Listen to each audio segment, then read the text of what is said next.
Por primera vez, lo estábamos diciendo, hemos visto a un Congreso mexicano hablar contundentemente en contra de la posición de ese muro y de las medidas que está tomando Donald Trump en contra de la inmigración mexicana. ¿Llega tarde o llega a tiempo? Mira, Eva, un saludo primero a ti, a Jason y a todo el auditorio. En primer lugar, decir que este no es el primer pronunciamiento que el Senado de México hace con respecto a la forma en la que el presidente Trump se ha conducido de manera sistemática desde que era candidato y luego a lo largo de lo que lleva al frente del gobierno de los Estados Unidos. Este es ya el segundo pronunciamiento fuerte, contundente, que es aprobado por unanimidad por el Senado de la República, derivados pues de los últimos 3 días en los que ha reiterado las posiciones que ha sostenido desde el principio, ¿no? El tema del muro, el tema de que México debe pagar por el muro, el tema de la migración, etcétera. Pero lo que ya nos parece pues de un nivel mayor es la instrucción que ha girado el día de hoy para militarizar la frontera.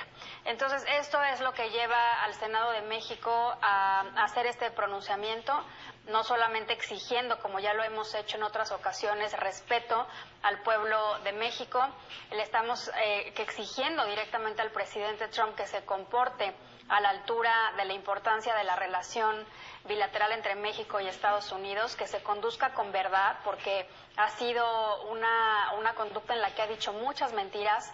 Por ejemplo, el hecho de que de la relación bilateral solamente se ha beneficiado México cuando el Tratado de Libre Comercio con América del Norte genera 5 millones de empleos en Estados Unidos, cuando hay una enorme inversión de empresas mexicanas en Estados Unidos que también dan empleos a gente del otro lado de la frontera. Y por supuesto que no es de despreciarse el tema de cooperación, principalmente en los temas migratorios, en los temas de combate al crimen organizado, que les aseguro que si México no hiciera nada en ese tema serían muchos más personas, no solo de México, sino de prácticamente todo el continente, principalmente Centroamérica, sí, los que estarían de manera ilegal en Estados Unidos y que las drogas serían pues mucho más, el mercado de las drogas sería mucho más grande en Estados Unidos. Senadora. Entonces, claro que hacemos algo y pues Frank, sí. Escuchábamos al presidente Peña Nieto y al gobierno decir que solo se van a pronunciar cuando el gobierno de Trump aclare en qué consiste esta medida de militarizar la frontera. ¿Cree usted que sí hay algo que aclarar o está siendo muy tibio el presidente Peña Nieto? A mí me parece que está muy claro, o sea, el presidente Trump ya giró las instrucciones para que se militarice la frontera y en ese sentido creemos que el gobierno, que el presidente Peña Nieto tendría ya que estar dando una posición contundente frente a esta situación y es una de las cosas que el día de hoy el Senado mexicano le pide al presidente Peña Nieto, que suspenda la cooperación con Estados Unidos en materia migratoria y en materia de combate al crimen organizado transnacional, en tanto el presidente Trump no se comporte con civilidad y con respeto hacia el pueblo de México. Cuando usted habla de estas posiciones contundentes y nos está diciendo cuál sería precisamente esa posición contundente que debería adoptar ahora mismo el presidente Enrique Peña Nieto a consecuencia de las actuaciones de Donald Trump, quería preguntarle, ¿lugar para el diálogo ya no hay? No, a ver, el diálogo siempre tiene que existir en política entre las personas, entre las comunidades, entre los gobiernos y entre los pueblos. Pero tiene que ser un diálogo basado en el respeto y en el reconocimiento de que México no solamente es un vecino, sino es un socio y un aliado estratégico de Estados Unidos y que se merece ser tratado bajo esas condiciones, ¿no?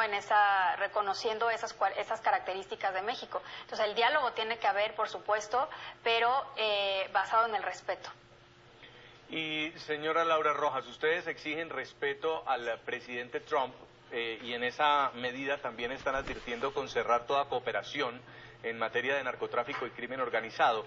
¿Esto exactamente en qué podría repercutir? ¿Dejarían ustedes pasar a todas las personas por la frontera hacia los Estados Unidos de forma ilegal, así no tengan papeles? ¿O cómo se aplicaría en la práctica esta medida?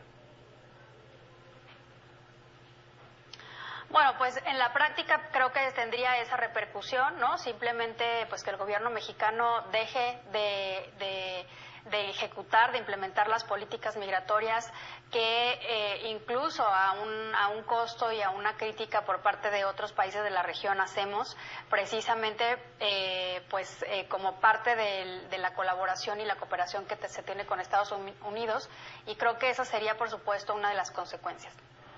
Pues Laura Rojas Hernández, ella es presidenta de la Comisión de Relaciones Exteriores del Senado mexicano. Gracias por haber estado con nosotros. Muy buenas noches.